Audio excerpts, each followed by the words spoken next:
అంటే ఒక సమాజంగా మనం కూడుకోవడం. అయితే ప్రభునందు ప్రియమైనటువంటి వారులారా, అసలు సహవాసం యొక్క ఆవశ్యకత ఏంటి? అసలు సహవాసం ఎలా చేయాలి? How we will have a fellowship. ఒక ఫెలోషిప్ ఎలా ఉండాలి అని అంటే, కొంచెం డీప్గా మాట్లాడుకుంటే ఒక ఫెలోషిప్ ఎలా ఉండాలంటే, భార్యాభర్తల యొక్క ఫెలోషిప్ ఎలా ఉంటుందో, సహవాసం ఎలా ఉంటుందో అలా ఉండాలండి. అందుకే దేవుడు అన్నాడు, మీరు ఏక శరీరులు అవ్వండి అన్నాడు ఆ టైంలో. అంటే ఇప్పుడు ఏక శరీరులు అవ్వడం అంటే ఏంటి? It's not a sexual relation. ఏక శరీరులు అవ్వడం అంటే ఏంటంటే, మీ ఆలోచన నా ఆలోచన ఒకటే అవ్వాలి, నీ దర్శనం నా దర్శనం ఒకటే అవ్వాలి, మన అందరి యొక్క ఆలోచన ఒకటే అవ్వాలి. ఆలోచన ఏంటంటే, ఈ లోకమును నరకము నుంచి తప్పించడానికి మనం పడుతున్నటువంటి ప్రయాసే మనందరికి ఉన్నటువంటి ఏకైక లక్ష్యం. హల్లెలూయా, హల్లెలూయా. ఆ లక్ష్యాన్ని మనం అందరం పెట్టుకున్నాం. ఒక్కొక్కళ్ళు ఒక్కొక్కలాగా వెళ్తున్నాము. మేము ఆంధ్రప్రదేశ్ యేసునికి అని అన్నాము, మీరు చిత్తూరు జిల్లా యేసునికి అని మీరు అన్నారు, ఇంకొకళ్ళు ఇమ్రీనా అని అన్నారు. రకరకాల ఆలోచనలతో, దర్శనాలతో వాటికి ఒక పేరు పెట్టుకుని వెళ్ళిపోతా ఉన్నాం.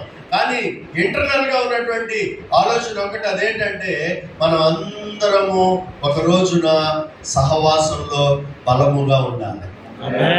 ఆమేన్, ఆమేన్. సో ఇక్కడ చెప్పినటువంటి మాటను బట్టి చూస్తే అసలు సహవాసం ఎలా చేయాలి అని అంటే, మనందరికీ తెలుసున్న మాట అపోస్తలుల కార్యాలు 2:42 చెప్తాడు కదా, వాళ్ళు ప్రతిరోజు కూడా ప్రార్థన యందు, సహవాసమందు, రొట్టె విరుచుట యందు వాళ్ళు ఎడతెగకున్నారంటే నాన్ స్టాపింగ్ రిలేషన్ మెయింటైన్ చేస్తున్నారండి. సో ప్రభునందు ప్రియ సహోదరి సేవకులారా, తోటి సేవకులారా, ఈ యొక్క అందులో 2-3 మాటలు చెప్పి నేను ముగిస్తాను. ఆ సహవాసం ఎలాగ ఉండాలి అని అంటేనట, 1 పేతురు పత్రికలో 2వ అధ్యాయంలో 17వ వచనంలో ఒక మాట చెప్తాడు. అది ఏమని చెప్పి ఉన్నాడు? ఒకసారి దయచేసి తీసిన వారు మీరు చదివితే అందరికీ కూడా వినపడుతుంది, అర్థమవుతుంది.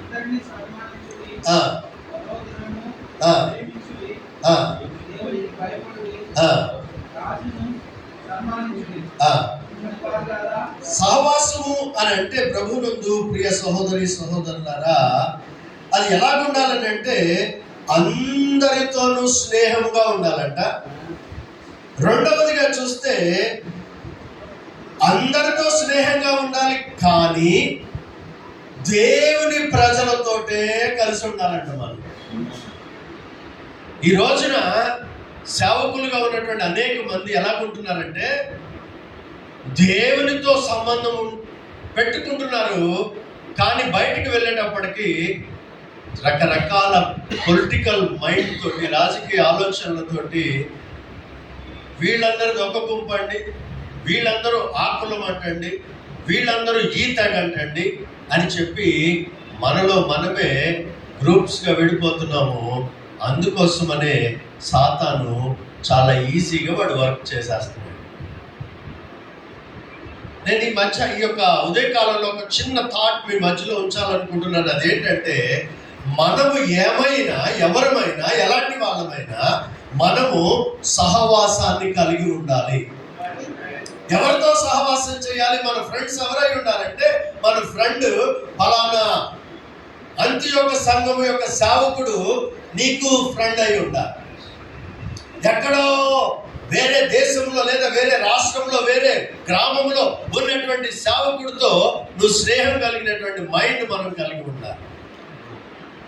అదే చెప్తున్నాడు ఇక్కడ. అందుకే దేవుడు అన్నాడు, ఒకరికంటే ఒకరిని హెచ్చుగా ఆలోచన చేయండి తప్ప ఎవరిని కూడా మనము తక్కువ చేయకూడదు అని చెప్పేసి.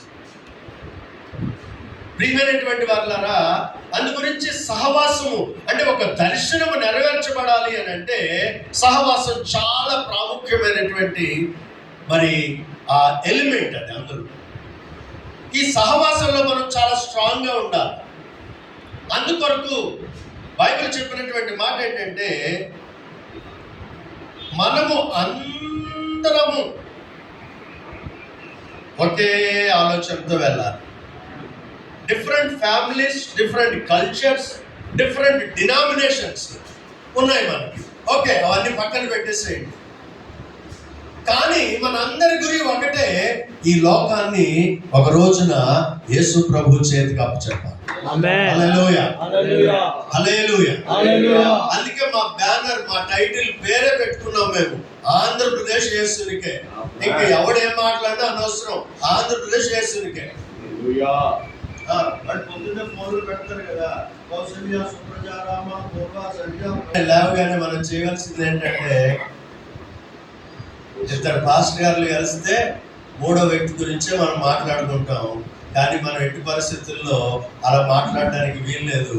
మనం అందరి సేవకుల్ని ప్రేమించాలి, అందరితో సహవాసం చేయాలి. అప్పుడు మనం అనుకున్న దర్శనం ఏదైతే ఉందో అది విత్ ఇన్ షార్ట్ టైంలో దేవుడు అనుకున్న దానికంటే ముందుగానే ఆ కార్యం నెరవేర్చేస్తాడు. హల్లెలూయా. రెండవదిగా చూస్తే అసలు సహవాసం యొక్క ఆవశ్యకత ఏంటి అని అంటే, సహవాసం ఎలా చేయాలి అని అంటే, అస్సలు అలక్ష్యం చేయకూడదు, లక్ష్యంగా ఉండాలి, ఖచ్చితంగా చేయాలి. రెండవదిగా చూస్తే స్వలాపేక్ష ఆశించకూడదు. అసలు ఏ రకమైనటువంటి లాభాన్ని ఆశించకూడదంట. మనం అక్కడికి వెళితే 100 రూపాయలు ఇస్తారా, అక్కడికి వెళ్తే భోజనం పెడతారా, అక్కడికి వెళ్తే బట్టలు ఇస్తారా, ఇక్కడికి వెళ్తే ట్రావెల్ ఇస్తారా? నో, ఏమివ్వరు. అసలు నువ్వు ట్రావెల్ ఇస్తారనే మనం యేసుప్రభుని నమ్ముకున్నాము. ఎవరైనా అన్నం పెడతారనే యేసుప్రభుని నమ్ముకున్నాము. మొట్టమొదటి రోజున మనం మోకరిల్లి దేవునికి సమర్పించుకున్న రోజున నేనైతే నాకు ఏమీ తెలియదు, ఎవరో మీకు లాంటి సహోదరుడు యేసు గొప్ప దేవుడు అండి అని చెప్పాడు. 98లో నాకు డిఎస్సిలో నేను టీచర్గా సెలెక్ట్ అయితే కలెక్టర్ గారు నీకు ఈ ఉద్యోగం ఇవ్వట్లేదు అని అన్నాడు. అంటే నేను చాలా వేదనతో ఉన్నప్పుడు ఒక క్రైస్తవ సహోదరు నాకు కనపడింది, నువ్వు యేసుక్రీస్తు ప్రభు ప్రార్థన చేయి, దేవుడు నీకు మేలు చేస్తాడయ్యా అని చెప్పింది. అప్పుడు ప్రార్థన చేశాను, నాకు ప్రార్థన రాదు. పరలోక ప్రార్థన కాగితం మడత పెట్టుకుని ఒక English Bible, family study Bible ఒక ఆయన ఇంట్లో ఎక్స్ట్రా ఉంటే ఆ బైబుల్ నాకు ఇచ్చాడు, ఒక క్యారలైట్. ఆ బైబుల్లో ఉన్నటువంటి ఇంగ్లీష్లో ఉన్నటువంటి పరలోక ప్రార్థన కాగితం మడత పెట్టుకుని ఆ ప్రార్థన అప్పుడప్పుడు చదువుకుంటూ ప్రార్థన చేసేవాడిగా చదివేవాడిని.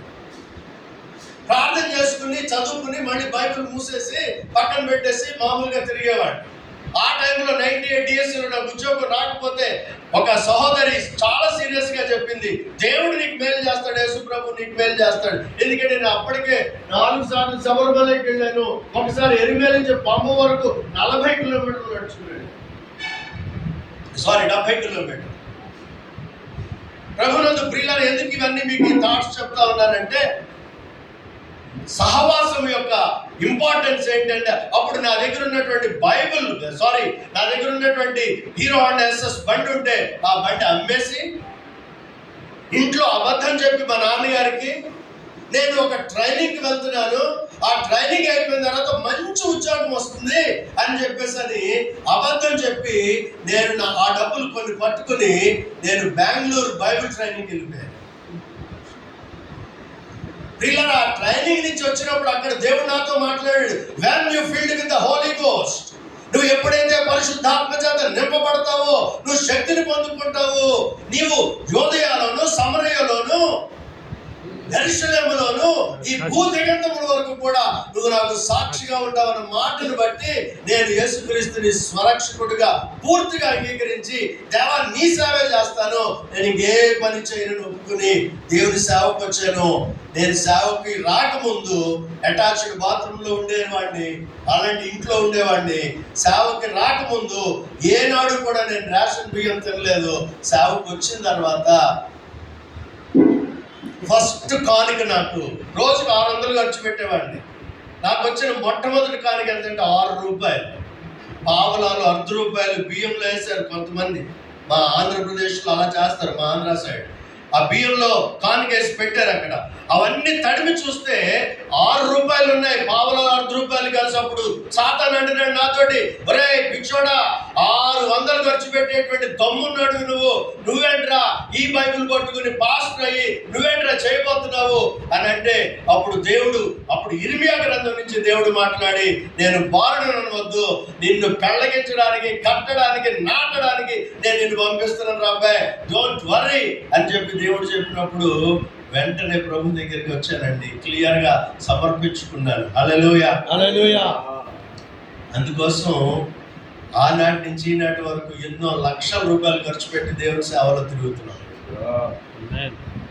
కానీ దేవుడు ఇచ్చిన గొప్ప ఆలోచన ఏంటంటే, ఈ రోజుకి కూడా నన్ను ఎప్పుడు ఉన్నతంగానే దేవుడు వచ్చాడు. హల్లెలూయా, హల్లెలూయా. నేను ఆల్ ఇండియా క్రిస్టియన్ కౌన్సిల్ కి స్టేట్ సెక్రటరీని, తూర్పుగోదావరి జిల్లా పాస్టర్స్ ఫెలోషిప్ కి నేను అడిషనల్ సెక్రటరీని, రాజమండ్రి పాస్టర్స్ ఫెలోషిప్ కి వైస్ ప్రెసిడెంట్ని, ఒక పెద్ద సంఘానికి నేను కాపరిని, 10 మంది దగ్గర 10 మంది సేవకులకి సహకరించే వ్యక్తిని. నేను ఒక్కడిని వచ్చాను బయటకు మా ఇంట్లో నుంచి. కానీ దేవుడు ఈరోజు నన్ను గొప్పగా ఉంచాడు. దానికి కారణం ఏంటంటే, నేను ఎవరితో పడితే వాళ్ళతోటే సహవాసం చేస్తాను, ఏది ఆశించను. అంటే నేను గొప్ప చెప్పట్లేదు, బైబిల్ ఏం చెప్పింది అని అంటే అదే చెప్పింది. అస్సలు మనం ఎప్పుడు కూడా ఎవరు ఏమిస్తారో అనవసరం, నువ్వు వాకిలు ప్రార్థన చేయి, ఆత్మలు ఇస్తాడు. ఒక ఆయన అడిగాను నేను, అయ్యగారు ఏం చేయమంటారండి, చాలా ఆర్థికంగా ఇబ్బందిగా ఉందని అంటే ఆయన అన్నాడు, నువ్వు ఎన్ని రోజులు ఉపవాసం ఉంటావు జనరల్గా అన్నాడు. అంటే నేను వారానికి ఒకసారి ఉంటాను సార్ అన్నాడు. అంటే ఈ నెలలో నువ్వు 15 రోజులు ఉపవాసం ఉండి ప్రార్థన చేయాలి. అంటే నేను అనుకున్నాను, తిండి లేకపోతే ఉపవాసమే కదా ఉంటాము అనుకున్నాను. కానీ ఆయన అన్నాడు, ఆ తర్వాత డీటెయిల్గా మాట్లాడితే ఏం చెప్పిన మాట ఏంటంటే, నువ్వు ఈ రీతిగా ఉపవాసం చేస్తే నీకు కొన్ని ఆత్మలు వస్తాయి, ఆ ఆత్మల్ని నువ్వు రక్షించగలిగితే, వాళ్ళని సరిచేయగలిగితే వాళ్ళే నిన్ను పోషిస్తారు అబ్బాయి. హల్లెలూయా, హల్లెలూయా. ప్రభునందు ప్రియులారా, సహవాసము, దర్శనం నెరవేర్చబడాలంటే సహవాసం చాలా ఇంపార్టెంట్. నువ్వు అటు తిరిగి నేను ఇటు తిరిగి ప్రార్థన చేస్తే ఏ రకమైన ఆశీర్వాదము మన గ్రామం మీద కాదు, మన భారతదేశం అంతా తిరిగినా సరే, ఎన్ని రకాల వేషాలు వేసి తిరిగినా సరే మార్చబడుతుంది. నీ సహవాసం గట్టిగా ఉండాలి. ఫస్ట్ మనలో అరమరికలు లేకుండా మనము ఒకరినొకరు సహవాసంలో ప్రేమించుకునే వారిగా ఉండాలి. మన ప్రేమ డబ్బుతో కాదు, మన ప్రేమ తిండితో కాదు, మన ప్రేమ ఇంకా వేరే దేంతో కాదు, మన ప్రేమ ఒకే ఒక దాంతో, నీకు నాకు మధ్యలో యేసుక్రీస్తు ప్రభు తప్ప ఎవరు ఉండడానికి. హల్లెలూయా, హల్లెలూయా, హల్లెలూయా, హల్లెలూయా. సో ప్రభునందు ప్రియ స్నేహితులారా, మరి యోహాను 15:15 అదే చెప్పాడు. యేసుక్రీస్తు ప్రభు వారు నిలకడగా ఉండి ఆయన బోధ చేశాడు. ఆయన ఏమి ఆశించకుండా బోధ చేశాడు. ఆయన దేనికేసి చూడకుండా బోధ చేశాడు. 2 బోధ చేశాడు, 100 మంది ఉన్నా బోధ చేశాడు, ఒకే బోధన చేశాడు. ఆయన ఏది కూడా ఆశించలేదు. ఆయన పోలికలోకి వెళ్ళాలి అని అంటే మనము దేన్ని ఆశించు. మీరు అనొచ్చు, నువ్వు ఇప్పుడు వచ్చావు బాబు, పొద్దున్న నేను మాకేదో చెప్పి వెళ్ళిపోతున్నావు, రేపు నుంచి తిండి ఎవడు పెడతాడు అబ్బాయి అని చెప్పి. కానీ నేను అంటున్నాను, ఒక బ్రాహ్మణ కులంలో నుంచి ఎందుకు పనికి రాకుండా ఉన్న పరిస్థితుల్లో నుంచి లక్షలు, కోట్లు, వేల రూపాయలు, స్నేహితుల్ని, ఆస్తుల్ని అన్నీ వదిలిపెట్టేసి, ఇదే చిత్తూరులో మా మామయ్య గారు ఆర్ వెంకటరమణ జియో ఫిజిసిస్ట్గా పనిచేశాడు, చాలా కాలం పనిచేశాడు చిత్తూరులోనే. మీరు